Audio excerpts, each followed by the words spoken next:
ये क्लास 6 की हिस्ट्री का सेकंड चैप्टर है, on the trails of the earliest people. ठीक है, इसको शुरू करने से पहले हम जो इसका पहला चैप्टर था, उसमें क्वेश्चन था वो कर लेते हैं। अच्छा क्वेश्चन लगा मुझे, सोचते हैं इसको डिस्कस कर लेना चाहिए। देखो इसमें एक साइड मैथ का कॉलम है, इसमें एक साइड जगह का नाम दिया और वहाँ जो डेवलपमेंट है वो। तो इसमें एक साइड है नर्मदा वैली, फिर Magadha, Garo hills, Indus and its tributaries, Ganga valley. ठीक है, ये नाम है और ये किस लिए जाने जाते हैं या इस चैप्टर में इनका किस कॉन्टेक्स्ट में जिक्र आया है। तो नर्मदा वैली किस लिए, हंटिंग एंड गैदरिंग हमने देखा था। हंटिंग एंड गैदरिंग के लिए वहाँ पे जो साइट्स मिली थी, केव्स मिले थे वहाँ पर। ठीक है, फिर मगध, मगध जो था वो पहला बड़ा किंगडम था। फिर गारो हिल्स, गारो हिल्स उन पहली जगहों में है जहाँ पर शुरुआती दौर में खेती हुई थी। ठीक है, early agriculture. Indus and its tributaries, Indus को हम क्यों जानते हैं, क्योंकि वहाँ सबसे पहले शहर डेवलप हुए थे। ठीक है, जो पहले शहर इंडिया में या इंडिया के किसी भी कोने में डेवलप हुए वो माना जाता है इंडस और उसकी ट्रिब्यूटरी के आसपास। गंगा वैली पे जो शहर डेवलप हुए थे वो करीब ढाई हज़ार साल पहले। ठीक है, तो ये ठीक है, हम शुरू करते हैं सेकंड चैप्टर। इसमें है जो पहला सब हेडिंग है, the earliest people why were they on move. जो शुरू के लोग थे, शुरुआती दौर में लोग थे, वो कहीं भी क्यों जाते थे। ठीक है, तो हमने जैसे देखा कि लोग जो थे वो हंटर गैदरर थे शुरू में। तो हंटर गैदरर क्या करते हैं कि जानवरों का, पक्षियों का शिकार करते हैं और चीज़ों को इकट्ठा करते हैं, अपने खाने पीने की चीज़ों का। ठीक है, तो वो किनका शिकार करते हैं, एनिमल्स का या फिशेस, बर्ड्स। ठीक है, या फ्रूट्स गैदर करते थे, रूट्स, नट्स, सीड्स, स्टार्क या एग्स, इन सब का वो रखते थे कि जब मान लो जिस दिन हंटिंग नहीं हुई या नहीं हंट नहीं कर पाए, मान लो बारिश हो रही है या कुछ हो गया, बाहर फ्लड हो गया, तो वो जो इकट्ठा किए रहते थे उसको खाते पीते थे। पर इसमें एक समस्या थी कि कुछ जानवर उनसे भी तेज़ होते हैं और कुछ जानवर उनसे मजबूत भी होते हैं जो उन्हें मार सकते हैं। तो फिर उन्होंने सीखा जो जानवर होते थे उनके आचरण, मतलब कौन से जानवर उनके लिए कम खतरनाक है, किसको डोमेस्टिकेट कर सकते हैं, वगैरह वगैरह। ठीक है, उसके बाद है इसमें लिखा है कि कम से कम 4 रीज़न थे कि जो हंटर और गैदरर थे वो एक जगह से दूसरी जगह जाते थे। क्यों जाते थे? पहला कि जैसे मान लो एक जगह पे वो बहुत सालों से रह रहे हैं, वहाँ पे जो रिसोर्सेज़ थे वो खत्म हो गए, एनिमल्स या प्लांट जो भी थे वो खत्म हो गए। तो वो फिर अब नई जगह जाएँगे, नए खाने की तलाश में। ठीक है, ये पहला रीज़न था। दूसरा था कि जैसे जिन एनिमल पे वो डिपेंड थे, मान लो कि वो हिरन मार के खाते हैं या कोई और जानवर मार के खाते हैं, तो वो जानवर भी एक जगह से दूसरी जगह सीज़न में मूव करते थे, तो उनके पीछे इनको भी जाना पड़ता था। ठीक है, तो ये दूसरा रीज़न दिया है। तीसरा रीज़न क्या है कि मान लो कि अगर वो कोई फ्रूट पे डिपेंडेंट है, फ्रूट खाते हैं और वो किसी पर्टिकुलर सीज़न में होता है, मान लो कि आम गर्मी के समय होता है, सेब जो है ठंडी में होता है, तो वो ठंड में पहाड़ी इलाकों पे जाते होंगे कि जहाँ सेब मिल पाए, और गर्मी में वो प्लेन्स पर आते होंगे जहाँ उन्हें आम मिल पाए, ऐसे। ठीक है, और उसके बाद चौथा रीज़न क्या बताया कि जो भी प्लांट या एनिमल होते हैं या लोग भी होते हैं, उनको पानी की ज़रूरत पड़ती है। तो कई बार नदियाँ या स्ट्रीम्स जो होती हैं वो पेरेनियल होती हैं, मतलब साल भर पानी होता है, लेकिन कुछ नदियाँ और लेक ऐसे होते हैं जिनमें सीज़नल, मतलब बारिश के मौसम में पानी होता है। तो जब बारिश नहीं होगी वो सूख जाएगा, तो उनको पानी की तलाश में दूसरी जगह जाना पड़ता होगा। ठीक है, उसके अलावा रीज़न हो सकता है कि वो अपने फ्रेंड या रिलेटिव से मिलने भी जा सकते हैं। फिर how do we know these people, तो हम इनको कैसे जानते हैं, स्पेशली इनके टूल्स की वजह से, जो टूल्स ये इस्तेमाल करते थे, चाहे वो स्टोन के बने हो, वुड के बने हो या बोन के बने हो। ठीक है, तो इसमें से जो स्टोन के बने थे वो ज़्यादा अच्छी तरह से सर्वाइव कर रहे हैं, बाकी दोनों में वियर एंड टियर हो चुका है काफ़ी हद तक। ठीक है, तो ये कुछ एग्जाम्पल है स्टोन टूल्स का। स्टोन टूल्स का इस्तेमाल कहाँ कहाँ होता था, जैसे हमारे पास जो टूल्स होते हैं स्टील के या आयरन के बने हुए या किसी और मेटल के, वैसे ही जो स्टोन टूल्स होते थे उसका इस्तेमाल ये उन सारे चीज़ों में करते थे, जैसे मीट काटना है, बोन काटना, स्क्रैप बार, स्क्रैप मतलब पेड़ की छाल निकालना। ठीक है, और जो एनिमल स्किन होती है उसको निकालना या फ्रूट काटना। ठीक है, ये सब चीज़ में इसका इस्तेमाल करते थे। या जो जैसे छोटे टूल है, मान लो कि ये छोटा टूल है, इसको ये आगे से शार्प नहीं है, मान लो कोई शार्प है तो उसमें पीछे लकड़ी लगा दिया और उसको भाले की तरह इस्तेमाल कर सकते थे। ठीक है, या फिर एरो की तरह इस्तेमाल कर सकते थे, हंटिंग में मदद करता था ये। जो लकड़ी थी उसका इस्तेमाल हट और टूल बनाने के काम में आता था। ठीक है, और कई बार तो देखा गया है कि पत्थर का इस्तेमाल करके, यानी स्टोन टूल्स का इस्तेमाल करके स्टिचिंग भी की है। स्टिचिंग जो एनिमल स्किन होती थी उससे वो कपड़े बनाते थे अपने ओढ़ने के लिए।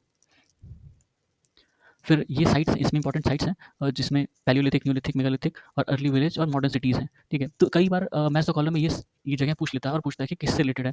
तो इसमें जो पैलियोलिथिक साइट्स हैं हम देखें तो कौन कौन सी हैं, ऊपर से देखिए भीमबेटका। हाँ, भीमबेटका, भीमबेटका कहाँ है, एमपी में। ठीक है, एमपी में। दूसरी साइड कौन सी है, अ, हुंसी नहीं, हुंसगी, हुंसगी, हुंसगी कहाँ है, ये कर्नाटक में। ठीक है, फिर कौन सा, कुरनूल केव्स, कुरनूल केव्स। ठीक है, ये कहाँ है, ये आंध्र में है। ठीक है, और इसमें न्यूलिथिक साइट्स का भी जिक्र है। तो न्यूलिथिक साइट में कौन कौन से, ऊपर से देखें तो बुरज़ाहूम। ठीक है, बुरज़ाहूम, ये कहाँ है, जे में। ठीक है, बुरज़ाहूम न्यूलिथिक है, बुरज़ाहूम। सेकंड पे मेहरगढ़, मेहरगढ़ कहाँ है ये बलूच में पड़ता है, बलूचिस्तान जो कहते हैं, बलूच, बलूच में है, पाकिस्तान में इसमें वाले। ठीक है, फिर चिरान, चिरान किस लिए फेमस है, चिरान बोन टूल्स की वजह से फेमस है। यहाँ पे बोन से बने टूल्स मिले थे। चिरान बिहार में है। ठीक है, फिर उसके बाद अ, कुलदीहवा और महागारा। ठीक है, कुलदीहवा और महागारा, ये दोनों ही प्रयागराज में है। प्रयागराज में बेलन वैली पर, ठीक है, प्रयागराज में। और ये दाऊजली हादिंग ये असम में है, ठीक है, ये असम में है। और हुल्लूर ये कर्नाटक में है, कर्नाटक में है। पय्यमपल्ली तमिलनाडु, ठीक है, तमिलनाडु में है। तो ये इंपॉर्टेंट साइट्स थी। मेगालिथिक साइट्स में ब्रह्मगिरी, ब्रह्मगिरी ये भी कर्नाटक में है, हाँ। और आदि चमलूर ये तमिलनाडु में है, ठीक है। फिर उसके बाद जो स्टोन टूल्स होते थे उनके लिए अच्छी क्वालिटी के स्टोन की ज़रूरत पड़ती थी। तो जहाँ पर भी ये स्टोन टूल्स बनाए जाते थे वहाँ आपको बहुत सारे चिप्स मिलेंगे। चिप्स मतलब वही स्टोन के छोटे-छोटे टुकड़े, क्योंकि वहाँ पे उनको छीला काटा गया होगा ना। तो उस वो जो साइट्स होते हैं उनको फैक्ट्री साइट्स कहा जाता है, ठीक है? फैक्ट्री साइट्स जहाँ पर स्टोन टूल्स बनाए जाते थे।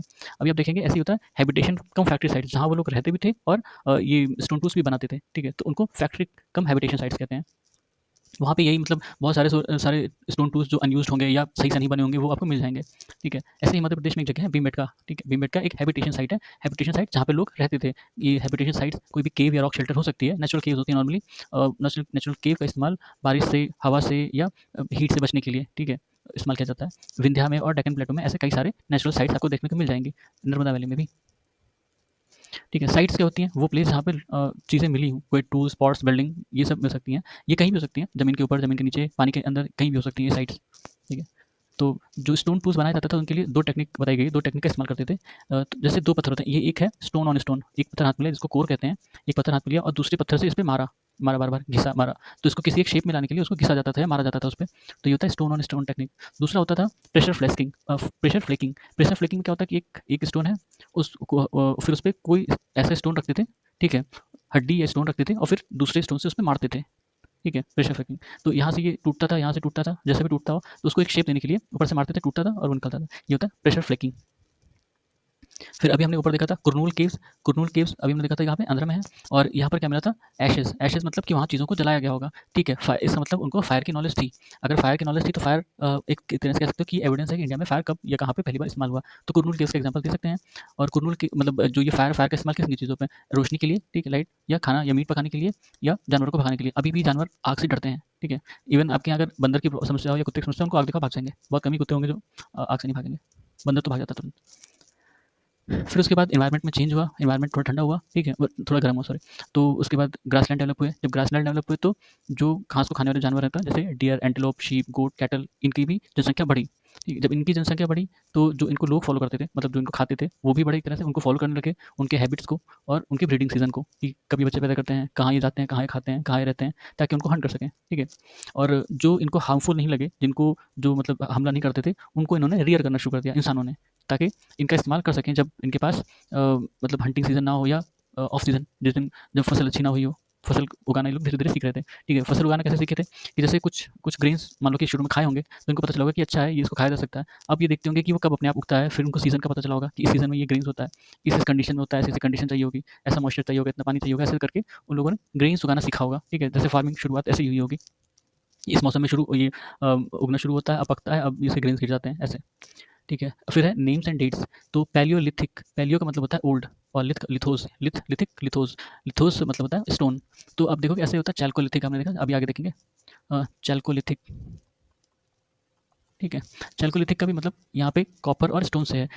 मतलब जब इस मेटल एज आया तो स्टोन को एकदम से डिस्कार्ड नहीं कर दिया गया, स्टोन का भी इस्तेमाल करते थे, मेटल का भी इस्तेमाल करते थे। चैल्कोलिथिक, इसे ये पैलियोलिथिक है अभी। तो पैलियोलिथिक में को पैलियोलिथिक को भी डिवाइड किया गया है, लोअर पैलियोलिथिक, मिडिल पैलियोलिथिक और अपर पैलियोलिथिक। अगर पैलियोलिथिक का पूरा टाइम फ्रेम देखोगे तो 2 मिलियन ईयर एगो से लेकर 12,000 साल पहले तक है, ठीक है। 12,000 साल पहले तक क्यों? क्योंकि इसके बाद से फिर एनवायरमेंट में चेंज हुआ और उसी एनवायरमेंट के चेंज को माना गया कि ठीक है, अब यहाँ से नया एज शुरू हुआ।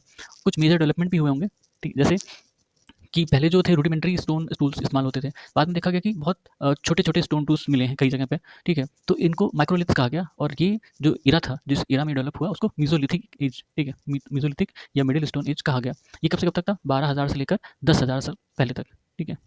फिर 10,000 साल के बाद जो है वो नियोलिथिक पीरियड शुरू हुआ। 10,000 साल के बाद नियोलिथिक, हुँ, नियोलिथिक, ठीक है।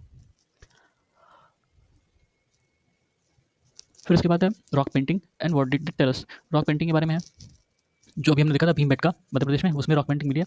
यूपी में भी कुछ केव्स हैं जहाँ पर ये पेंटिंग मिली हैं, इसमें एग्जाम्पल नहीं दिया है पर हैं। फिर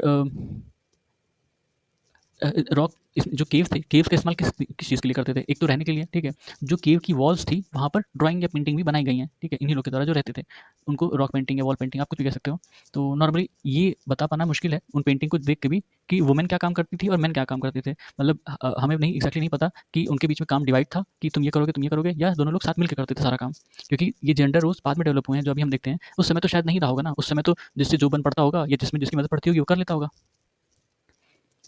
फिर एक इंटरेस्टिंग फैक्ट कह सकते हो, ऑस्ट्रिच जो है इंडिया में पाए जाते थे। इंडिया में एक जगह है पाटने, महाराष्ट्र में है। यहाँ पर ऑस्ट्रिच के अंडे मिले हैं और कुछ ऑस्ट्रिच के अंडे पर डिज़ाइन भी अच्छी-अच्छी बनी है। इसका मतलब लोगों को पता होगा इनके बारे में, इस समय तो डिज़ाइन बना है उसपे। फिर अभी हमने देखा था हुंसगी, अभी मैप में देखा था ना हुंसगी, ये कर्नाटक में है, पैलियोलिथिक साइट है और यहाँ पे बहुत सारे टूल्स मिले हैं, ठीक है? बहुत सारे टूल्स मिले हैं और लोग रहते भी थे, इसका मतलब हैबिटेशन कम फैक्ट्री साइट है वो, क्योंकि लोग भी रहते थे और वहाँ पर टूल्स भी हैं। और यहाँ पर जो टूल्स हैं वो लाइमस्टोन के बने हैं। लाइमस्टोन ईज़िली अवेलेबल टू वो था, स्टोन था वहाँ पर और लाइमस्टोन एक तरह से सॉफ्ट भी होता है, बहुत ज़्यादा हार्ड नहीं होता, उनको मॉडिफाई करना ईज़ी होता है, ठीक है? उसके अलावा बताया गया कि फ्रांस में एक केव है जहाँ पर बहुत सारी पेंटिंग मिली है, जो कि करीब 20,000 से लेके 10,000 साल के बीच में बनी है।